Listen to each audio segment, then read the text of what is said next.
High, আমি Priyanka's cooking passion চ্যানেলে আপনাদের সবাইকে স্বাগত। গরমকাল মানেই আমের মৌসুম, আর এই সময়টাই ঘরে ঘরে শুরু হয় আচার বানানো। আজ আমি নিয়ে এসেছি একটা একেবারে সহজ কিন্তু স্বাদে ভরপুর আমের আচার রেসিপি। এই আচার একবার মুখে দিলে বারবার খেতে মন চাইবে। চলুন দেখে নিই কীভাবে বানাবো এই টকঝাল মিষ্টি আমের আচার, একদম ঘরোয়া স্টাইলে। আশা করি আমার আজকের এই রেসিপিটি আপনাদের ভালো লাগবে। আপনাদের কাছে আমার অনুরোধ রইল ভিডিওটি প্রথম থেকে শেষ পর্যন্ত দেখার জন্য। চলুন শুরু করা যাক। এখানে আমি 1 কিলো কাঁচা আম নিয়েছি। আমগুলোকে আমি ভালোভাবে ধুয়ে নিয়েছি। এবার আমি আমগুলোকে কেটে নেব। আমগুলোকে আমি এইভাবে গোল গোল করে কেটে নিয়েছি। এবার আমি আমগুলো থেকে এই বীজটাকে বের করে ফেলে দেব। এইভাবে কিন্তু খুব সহজেই বীজটা বাইরে বেরিয়ে আসবে। আর আপনারা দেখেই বুঝতে পারছেন আমি আমগুলোকে ঠিক কিভাবে কেটে নিয়েছি। এই আচারটা বানানোর জন্য একটু শক্ত দেখেই আমগুলোকে নিতে হবে, তাহলে আচারটা তৈরি হয়ে যাওয়ার পরও দেখতে খুব সুন্দর লাগবে। এইভাবেই আমি আমের বীজগুলোকে ছাড়িয়ে নিয়ে ফেলে দেব। সবগুলো আমের বীজকে আমি ছাড়িয়ে নিয়ে ফেলে দিলাম। এবার আমি আপনাদেরকে দেখিয়ে দিচ্ছি আমি আমগুলোকে ঠিক কিভাবে কেটে নিয়েছি। এবার আমি এখানে একটা বাটি নিয়েছি। বাটির মধ্যে দিয়ে দিচ্ছি আগে থেকে কেটে রাখা আমগুলোকে। আমি আমগুলোকে আগেই ধুয়ে নিয়েছিলাম, তাই আর ধুলাম না। এবার আমি এর মধ্যে দিয়ে দিচ্ছি হাফ বাটি চিনি। আপনারা এখানে আমের পরিমাণ অনুযায়ী চিনিটা দেবেন, আম কীরকম টক সেই মেপে। আর দিয়ে দিচ্ছি হাফ বাটি মতো জল। খুব বেশি জল দেওয়ার দরকার নেই, কারণ চিনিগুলো গলে যাওয়ার পরও অনেকটা জল জল হয়ে যাবে। এবার আমি একটা চামচের সাহায্যে সব কিছুকে একসাথে ভালোভাবে মিশিয়ে নিচ্ছি। সব কিছুকে ভালোভাবে মিশিয়ে নিলাম।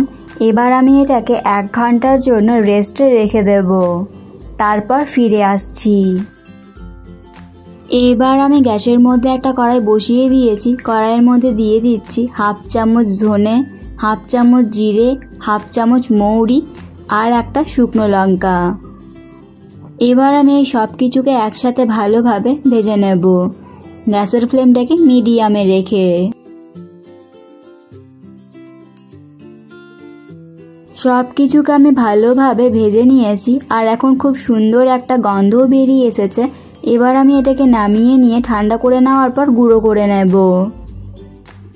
আবারও আমি গ্যাসের মধ্যে কড়াই বসিয়ে দিয়েছি, আর দেখুন চিনিগুলো এখন অনেকটাই গলে গেছে। এবার আমি কড়াইয়ের মধ্যে দিয়ে দিচ্ছি আমগুলোকে, তবে সম্পূর্ণ চিনিটা কিন্তু এখনও গলে যায়নি।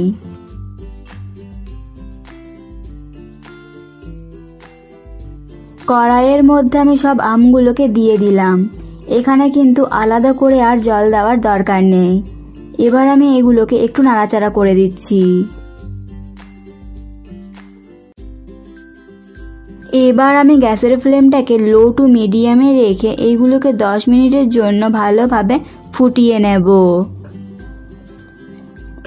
10 মিনিট পর ফিরে এলাম।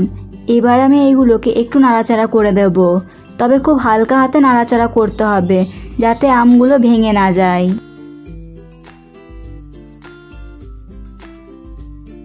এইভাবে আপনারা একবার কাঁচা আমের আচারটা বানিয়ে দেখবেন, আশা করি আপনাদের খুব ভালো লাগবে। এবার আমি এর মধ্যে কিছু মশলা দিয়ে দেবো। দিয়ে দিচ্ছি খুব সামান্য একটু লাল লঙ্কার গুঁড়ো, আর দিয়ে দিচ্ছি খুব সামান্য হলুদ গুঁড়ো, আর দিয়ে দিচ্ছি পরিমাণ মতো লবণ। এবার আমি এই সব কিছুকে একসাথে ভালোভাবে মিশিয়ে নেব।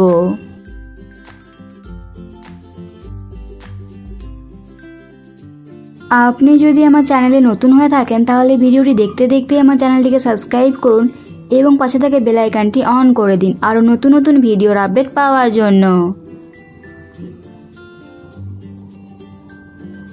সব কিছুকে আমি ভালোভাবে মিশিয়ে নিলাম।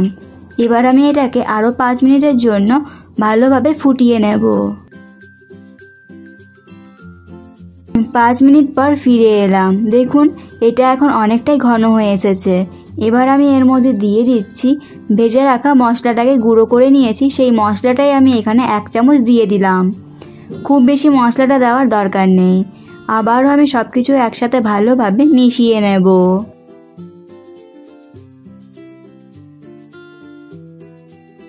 সব কিছুকে ভালোভাবে মিশিয়ে নিলেই তৈরি হয়ে গেল কাঁচা আমের টকঝাল মিষ্টি আচার।